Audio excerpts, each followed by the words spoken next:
Hello and welcome to Tech Deal's Ryzen 7 1700X computer build video guide, the build video. I've already done a video on this computer, link in the description below. This is the overhead camera shot where I'm going to show you this computer build. Now I'm going to trim this and make it short and as watchable as possible. I am voicing it over after the fact. I did not record the voice while I was building it so that I could trim it and make it like not an hour and a half long as some of my build videos are. Linked in the video description below will be all of the parts used in this build. Those are links to Amazon and Newegg. Those are affiliate links. This computer was built completely with parts that I bought myself. It is not a sponsored build, so if you want to support these kind of builds, please consider using those while shopping. It really does help. And with that being said, let's get on with the build.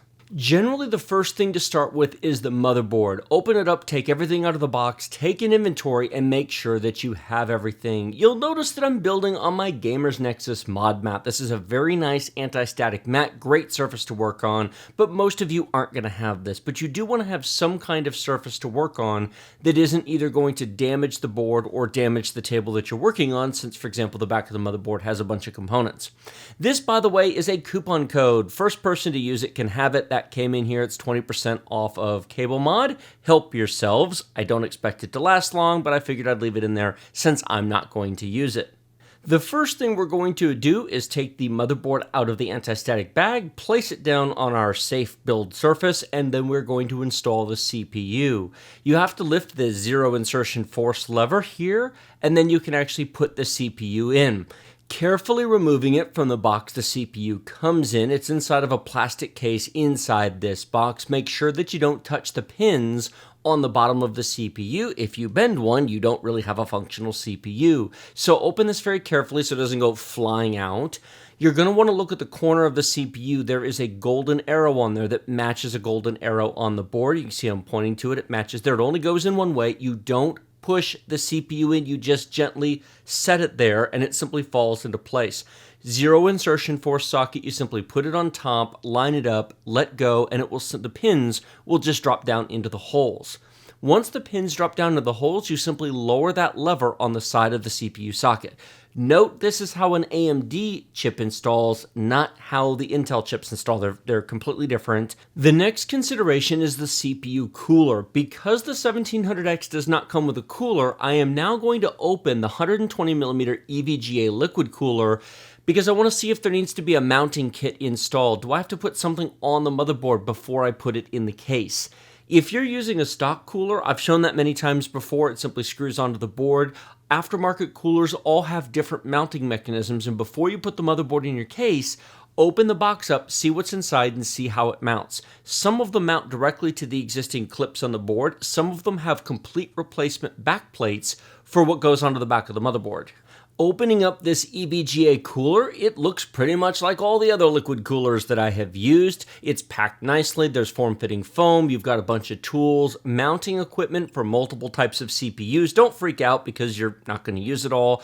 Cardboard protects both the cooler and the fan, and I like the fact that this EVGA cooler came with the fan pre-attached, so you didn't have to bolt them together, which is sometimes a bit awkward. It actually was very, very easy to install. 10 out of 10 would use again. I also have a 280mm liquid cooler from EVGA I have not yet installed. I'm looking forward to it. After using this and installing this cooler, which was ridiculously easy to put into place, I absolutely would use this again. So I was very, very pleased with it overall. Suggestion and advice. Sometimes when you watch these videos on YouTube, especially when they're edited and trimmed, you don't ever see the mistakes or the time it takes to go through the manuals and to look over everything. Don't be afraid to take your time. I can put these things together in 30 to 45 minutes because I do so many of them. If it takes you 2 or 3 hours, no big deal. If it takes you 4 hours, that's okay. Take all the parts out. I'm actually showing this to you here specifically so that you see I really do this. Even though I do this all the time, this was my first EVGA cooler. So I took the time with the instructions to actually look at them, even though I know how to install a cooler. I don't need any instructions. I still look at the instructions when it's something I haven't used before, and you should too. Don't feel that you should have to know this stuff. You don't. If you've never used it before, go through the bags of parts. In fact, right here, I'm checking each of the numbers and I'm checking each of the screws because you don't use all of these parts. You only use some of them. So if you're thinking, well, how come I don't know this? None of us know this until we've done it for the first time. That's why I'm including this section. Similar to sorting out the parts for the cooler, if you've never built in the case before that you happen to be using, take the time to pull all the parts out, look for the bag of parts. There'll either be a tray for the power supply, there'll be a bag of parts, cable, screws, posts, mounts, etc. Now, I just said a second ago that I really liked the liquid cooler. EVGA did a great job with that. They also do a great job with power supplies. I use a bunch of EVGA power supplies, and now that I've used one of their liquid coolers, I look forward to doing so again. This case, would not use again. It's not the worst case I've ever built in, but it's not the best. At the price I paid for it, and I didn't say this in the first video because, of course, I hate mentioning deal prices that are one day only. I bought this case for $29 on Prime Day. At $29, yeah, okay, I'm okay with it. If it was $29 all the time, I'd recommend it because for $29, it's a fair price. At the $69 it's currently going for, would not recommend at that price. So it does come down to price, but it really isn't worth what they're currently asking for it. I would buy a Cooler Master MB500 or an H500 if you can find one on sale. I'd buy a Meshify C.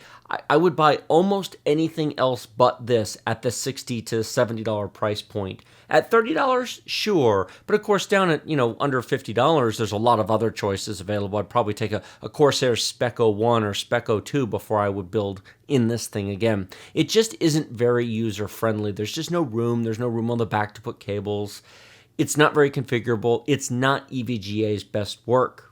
What can I say? Next, you have to put the posts to mount the motherboard into the back of the case.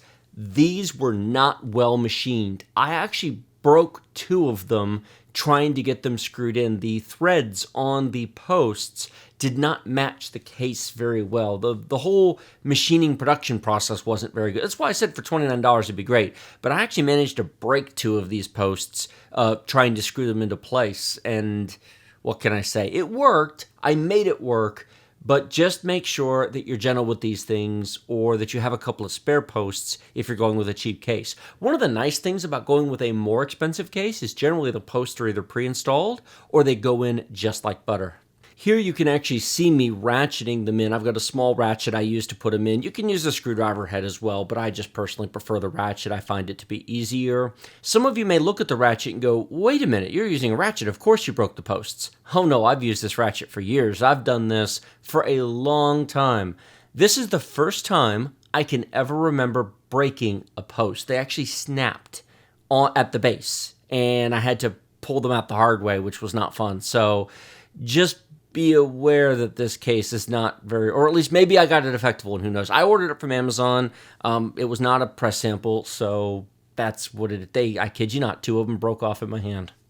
The next step is to install the I/O shield in the back for the motherboard. Make sure it's snapped in on all four corners. And then we drop our motherboard into place. Don't actually drop it, of course. You want to put all of the holes and connectors where the I/O shield is first. Put the motherboard in at a bit of an angle and then rest it gently down on the motherboard posts. Don't scrape it along the bottom because you can damage it.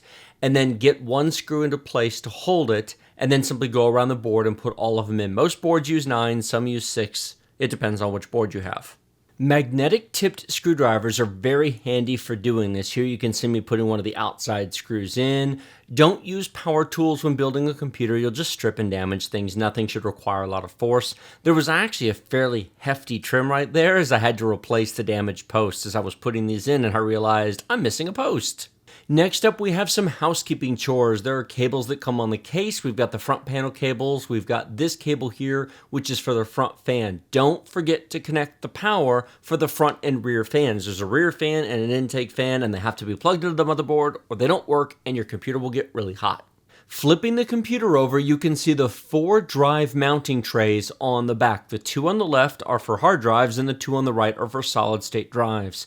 I am mounting one of the SSDs here on the back tray. It'll get a standard data cable and a standard power cable running from the bottom using that clearly large gap that you can see there. It's not a problem. It'll be covered by the back metal panel.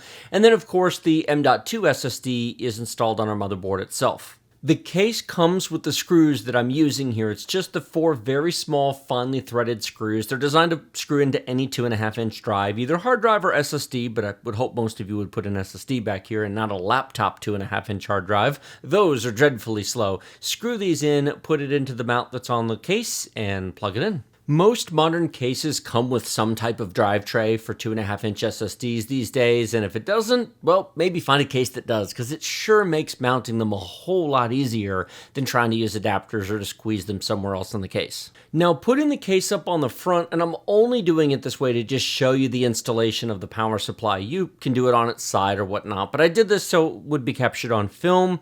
There is a metal bracket that comes with the case. This mounting system changes, of course, case to case, but what you do is you screw it into the back of the power supply using those 4 holes, and then you drop the power supply, well, don't drop, gently set the power supply into the case. Yeah, it falls off there when you screw it in. Then you put the whole thing in, and then that back tray screws into the back of the case. This is not my favorite mounting system, but more and more cases are doing this, so, well, that's what we're going to do. Having done that, we then insert the cables through the hole in the back, and we simply set it down on the rim. The lip basically supports it at that point. Here, let's move it into camera view so you can see what's going on.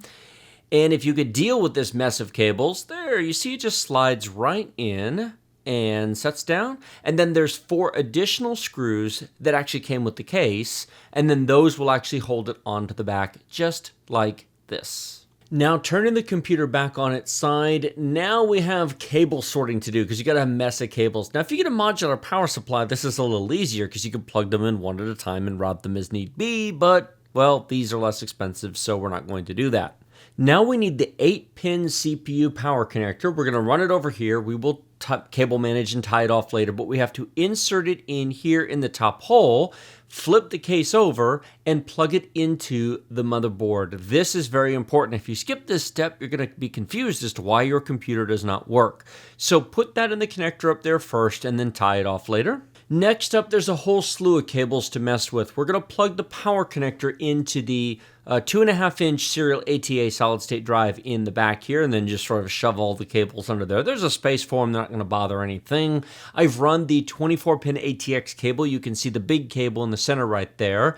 That I ran up and plugged into the motherboard itself, and then the rest of the cables we don't need for the moment, so we're just going to stuff them back here for the time being. I'll tie them off and loop them over before we finish. Please do not skip this step. If you have, for example, an exposed motherboard back like we do in this case, premium cases don't. They usually have a cover for it.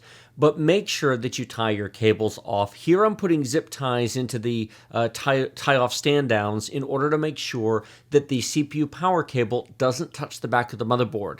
The voltage regulators are exposed on the back. The RAM slots, the CPU itself, these all get very hot. If this cable in the back of your computer rests where the voltage regulators are, it could melt. It could cause a short circuit. That would be a very bad thing. So be sure to use the zip ties that are included with the case to tie off these cables. I'm now going to deal with the front panel connectors you can see here, the USB 3 connectors, the front HD audio, the power, the reset switch, the hard drive activity light. Trying to show you these, especially with a fixed overhead camera, is quite difficult. Make sure that they're all plugged into the right spot. Don't be afraid to consult the motherboard manual, and don't be afraid to try several different routings through the case, over and under and around, to make sure that you get them in the right spot. They're not blocking and interfering anything. If you don't build a lot of computers, you might end up having to run these twice before you figure out really the best place to put them. Same thing with the other cables. Once you've found a place to route them, make sure you use the zip ties to get them all secure so they're not flopping around in the back of the case and don't touch anything they shouldn't. I'm using clippers here to cut off the excess of the zip tie. Make sure you do that as well, or the zip tie itself might end up touching something. It is now time to install the liquid cooler on the CPU. The first thing I'm going to do is remove the rear fan. I'm actually going to attach it to the front. This case comes with one intake and one exhaust fan. I'm going to turn the liquid cooler fan into an exhaust fan, and I'm going to move this exhaust fan to the front, making sure that the blades and airflow are in the correct direction. Now, I could have mounted the liquid cooler to the front, but it's a bit of a stretch, and then it's blowing the hot air of the liquid cooler of the CPU into the case. Instead, I prefer it be in an exhaust configuration. Please note that I have already built, tested, run, and overclocked this system. 4 gigahertz, temps were not an issue, so if you're looking at this going, is that really the best configuration? That's debatable. You'd have to try it multiple ways to see the best. I can tell you that temps are not remotely an issue in this mounted in this fashion. And there you can see the fan moved to the front of the case. Interestingly enough, somehow I completely overlooked this in the beginning part of the build. This really probably should have been done before I put the motherboard in. Not that it makes a big, huge difference. But here we're going to go ahead and install the M.2 drive, the solid-state drive that's going to boot the machine. Why? I just forgot. What can I say? So the motherboards generally either have a post or a screw that's going to be in a little bag that you have to put onto the motherboard, which is what I'm doing right here. The mount and the screw for the M.2 SSDs does not come with the SSDs, it comes with the motherboard. So make sure you don't lose it. It's a little screw, usually in a small bag. And without it, you won't be able to install one of these awesome drives. Now, this is the boot drive. It's not a huge one, but it's nice and it's fast and it's easy to install because there's no data cable, there's no power cable. Here I'm actually just installing the little XPG logo that AData provides with their drives. It's optional. I suppose they could claim it's some sort of thermal heat. It's a label. It looks nice. Put it on. Don't. It probably makes zero difference either way. So you simply insert the drive at a 30-degree angle right into the M.2 slot. Slide it in there. Yeah, I kind of had to stick my head in the way. Sorry about that. Take the screw that comes with the motherboard and simply screw it into place. That's it. There's no cables. There's no data cable. It's the easiest install ever. Now it's time for the liquid cooler, and these do come with thermal paste pre-applied, at least from EVGA. Some do, some don't. Cooler Masters don't, for example, but they come with a tube. These don't come with a tube. These come pre-applied. I prefer a tube because it lets me reapply multiple times. And yes, you do get the instruction manual out even when you have a tech review channel, but it's the first time you've done it. And again, I'm including this so that you can see that I really do review the manuals when it's new to me, when it's the first time that I've done it. Don't be afraid to read the manuals. Measure twice, cut once. Now what I'm doing here is removing the plastic retention clips, the AM3 clips that come on all AM4 boards. Behind that is a back plate and there's 2 screws there. There are mounting posts that the EVGA cooler comes with. Remove one of the plastic clips and then screw these on. It'll help hold the back plate in place, then remove the other plastic clip and screw it on. Now once that's done, and unfortunately I did not catch this on camera, so I'll just have to tell you, notice the square mounting bracket I just took off. Notice the not square mounting bracket. It basically, it turns about 15 degrees maybe and then snaps off, but I did it off camera and well, the machine's built at this point, so I can't show it to you. But in any case, the old square bracket is off. This is on. You're simply going to place it straight down on the CPU, and the 4 corners will line up with the 4 posts that are coming out of the bracket. You simply then take the thumb screws and you manually screw those in just to hold it in place, and then screw them down with a screwdriver. Once those are screwed and in place, the actual pump that sits on top of the CPU is nice and secure. Notice it says EVGA. That part is RGB. And yes, we got to do the plastic peel, take that off. There is a piece of plastic on it. It wouldn't make a big difference if you left it, but it looks nicer otherwise. There are several connectors here, one that connects to the fan on the actual radiator itself, and then one that plugs into the motherboard. Now we need to install the actual fan radiator itself. This is actually relatively easy because they come pre-attached. Now, don't use the case screws. Use the ones that come with the cooler because they're designed to thread into the radiator itself. There are washers provided, you can see them there on the table, because the case holes where you mount the fan are larger than the screws, and so the washers make sure it doesn't fall through and holds nice and securely. And then you can see the hoses are just out of the way at the top of the case. A little bit more cable management is required here to simply tie everything off and put things where they need to be and to plug the cable connectors together. Make sure you do that. This part is tricky. Unfortunately, the positioning on the pump itself is not great. This is the USB cable that will allow you to control the RGB from the motherboard. It has to plug into a USB 2 header on the motherboard itself. Thankfully, this cable is long enough, it actually routes up over behind the motherboard and up from the bottom. I didn't get this on footage. I can't show it. I didn't end up routing it there. I cannot show you, but I can tell you it did run up over the top, down the back, and through the bottom.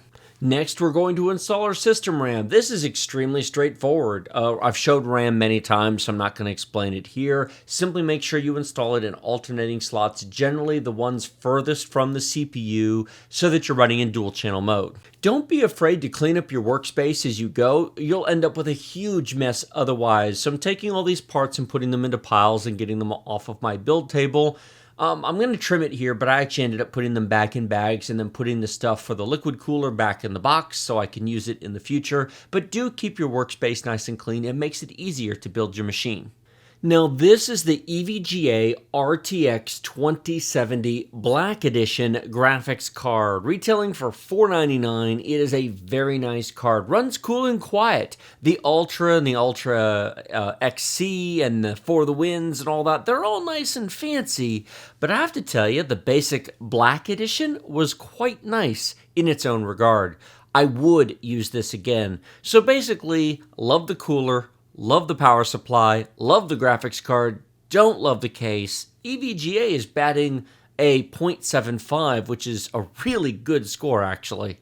And since this graphics card isn't getting an unboxing or a separate video, why? It's a video card. I've done so many of them, I'm probably not going to keep doing those unless it's a dedicated review of the card with real testing, temps, noise, etc. But I am going to treat you to some ASMR plastic peeling, minus the sound, of course, because I had no audio running while I was doing this. But yes, it's nice and shiny. It's a black card, but it's actually still clear plastic. It's just a sort of a frosted plastic. If you look closer at the card, it's very nice on the front. You've got your very nice frosted plastic here. I'm going to turn it over and show you that, yeah, it's actually just a basic short card here. It may be an RTX 2070, but it definitely is the budget variety. It's not the full-length custom PCB that you're going to find on the more premium versions of the card. But like I said, performance was good, noise was quiet, have no complaints. At this point, simply remove the back two plates to make it accessible to install. Push the little retention tab down, and then you can simply insert the card into place. One downside to this card is because of the design of the PCB, the printed circuit board, the power connector is midway through the card. Now I'm going to end up wiring this a bit differently. I'm going to run it up through the back and the side so it doesn't run on top like this. The higher end cards generally put the power cable at the end of the card, and this is the only complaint I have with the Black Edition. If you want the power connector further down, you'll have to buy a higher end card, the Ultra XC, I believe it is. And clean up on aisle 7. I meant it when I said it about cleaning up your workspace, putting the boxes back together as you go. Otherwise, you have an awful mess spread out everywhere. It really is better if you clean up as you go. Turning the case over, you'll notice that the PCI Express power cable is in a different spot. I've cut through some cable management here. Take your time, spend 10, 15, 20 minutes, make your cables look nice. Your system will be prettier.